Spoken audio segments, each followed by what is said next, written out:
What's up, guys? Welcome back to the shop. In today's video we're going to be making a knife out of chain.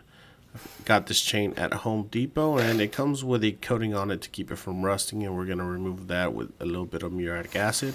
If you do this, make sure you're in a well ventilated area because those fumes are pretty toxic. And after we put it in baking soda to neutralize it, we're going to put it in our canister, and it's a very long chain, so it's going to take a minute, but we're going to get it in there. Now that the whole chain's in there, tap it a couple times so it falls in whatever voids it has, and we're going to be filling it with some steel powder. I got this from Maritime Knife Supply. Well, actually I got it from my brother because I ran out, so I went and stole his, but I will replace it. But it comes from Maritime Knife Supply, and we're going to put our lid on that. As you can see by that spacing, I made the can a lot bigger. I didn't take into account the amount of space that's actually in the center of those chains, or how they evenly space out. So after a couple of knocks on it, it actually created a pretty decent gap that I wasn't expecting. So I ended up cutting that top part off, and we are on our press. Due to the fact that it was a chain and there was a lot of voids, the initial presses actually crumbled the can more than I would have wanted, so that billet becomes stuck in there from all those greases. So unfortunately, after a lot of struggling, I ended up deciding to just cut off the can instead of trying to get a clean removal how I usually do. But as always, since I prepped the can up correctly and took my time to do it right, the billet does come out pretty easily, even though it was stuck in there pretty good.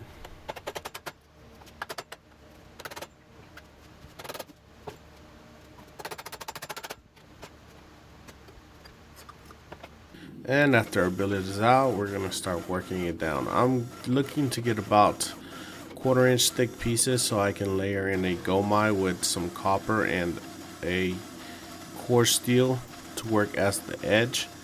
This steel is probably going to be some ADCRV2. I ordered some 1/4 inch stock, and that'll probably be perfect for it.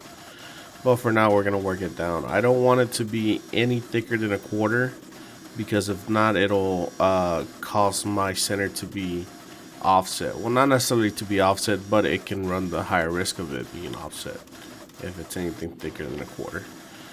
And I got it a little bit too wide, so I'm using 2 inches worth of kiss blocks to work it back down. My center stock, or my core steel, is going to be 2 inches wide, so I want to make everything 2 inches wide. So I'm slowly working it down and making sure I don't go over those 2 inches. That way I don't have to cut any excess steel whenever I do my actual layup. And after I got it all down to 1/4, I'm straightening out the billet and making sure I have a nice straight billet so I can cut for my stack.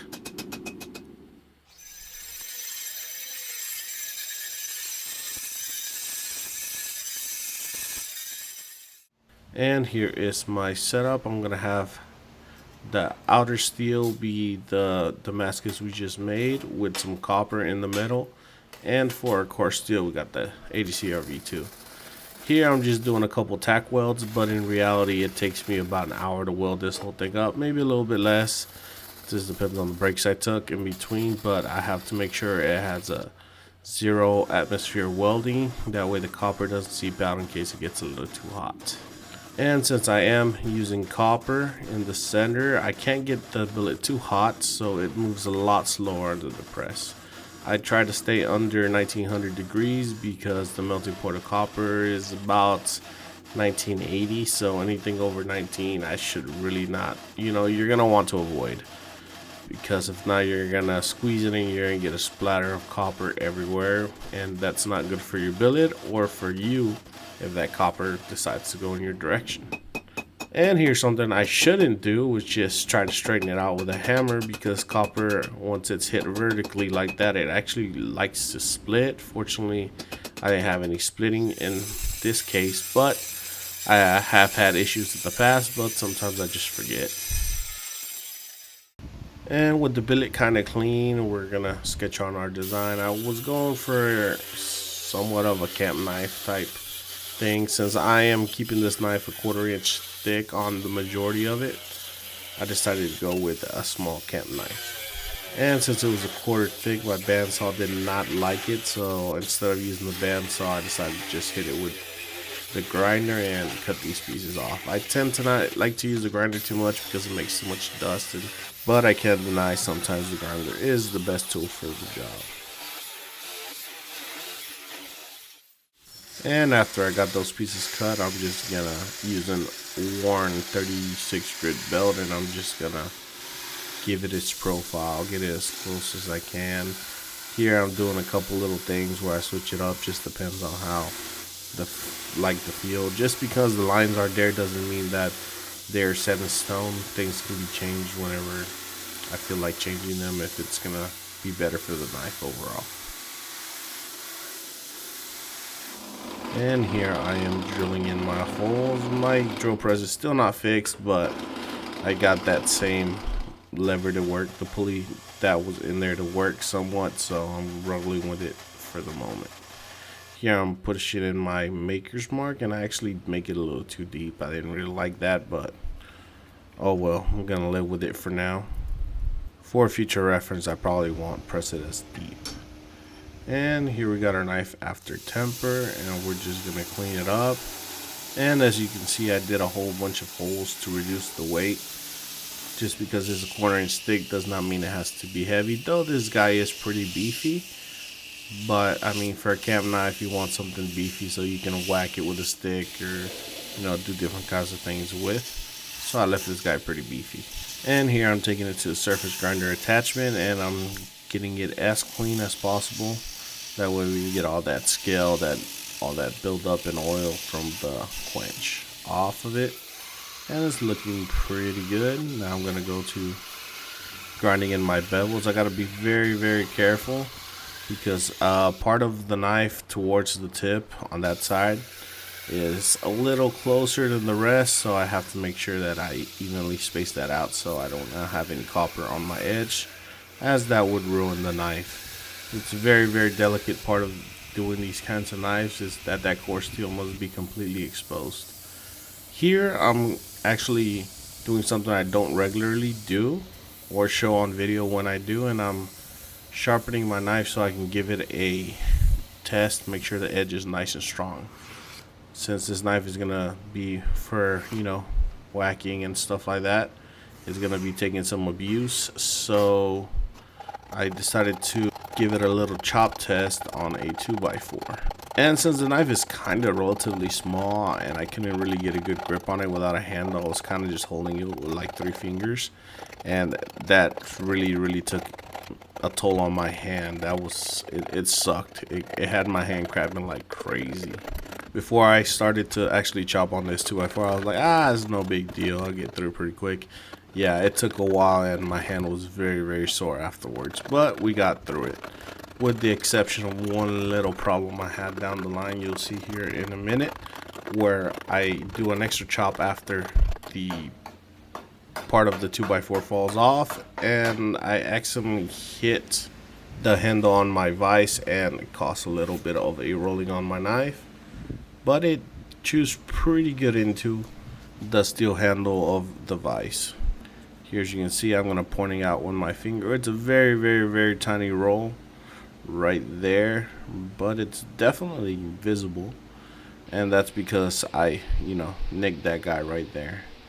You can see that little nick mark on there, and that's where it bounced off. But oh well, the rest of the knife survived pretty well, and it was nice and sharp after a whole 2x4, so I'm going to consider that a successful test. And we're going to move on to our handle. The handle is going to be constructed from some black paper micarta, and I'm going to be using some orange liners to really give it that pop against the black, and as well as I'm going to be using some orange G10 handle pins, and that's going to really tie everything back together. I think it's going to look really cool.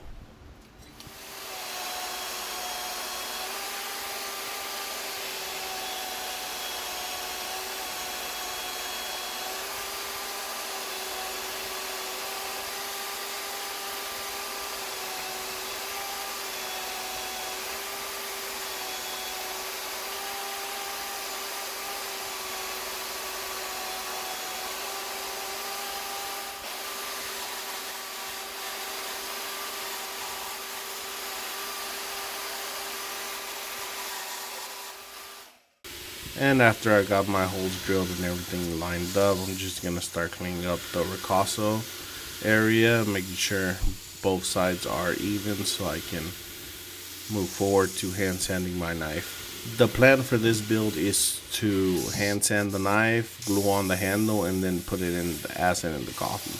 Since I'm using synthetic materials for my handle, nothing's gonna discolor or seep in afterwards, since the materials are essentially just plastic. So I decided to go this way, that way I can have the reveal on the spine and all the way around the knife as well, not just in the face of the knife, because I think overall that's a nicer look to the knife. And I like to make my knives like that. I don't really like to grind off the design on the spine. I understand it makes it a lot easier to do, and I agree it makes it a lot easier to do, but whenever you're using fully synthetic materials, sometimes it's better just to go this route. And here I'm going to taking off the pins after the handle is glued and dried up. I've never used G10 pins before, and that they were so easy to grind off without, starting to heat up the knife like I normally do with the brass. So I might use some G10 pins more often in the future. It was very nice to work with. And with the knife ready and the handle ready, it's time to go into our etching process. And as you can see, the knife came out looking pretty cool. I'm not sure what kind of pattern I was expecting with the chain, but I can't complain. It looks pretty cool. And now we're going to go into the coffee. Now's the point where I'd like to ask you guys to like, comment, and subscribe if you like these kinds of videos, if you like my content, if you enjoy it, or it just brings you some sort of entertainment. I would really appreciate that. Overall, it is a very nice and sharp knife, and it does quick work of this sheet of paper. And here's the final view at the knife. I really like the way it turned out. It looks pretty cool. I was able to keep the copper off the edge, and that black center just pops out really good. And I think it goes well with the black handle and the orange liners. It really pops and ties everything back together. Overall, I'm very happy with this knife. I think it looks very cool. And hopefully someday soon somebody will pick it up and put it in their collection. But for now, as always guys, thank you very much for watching. I greatly appreciate y'all, and I will catch y'all in the next one. Peace.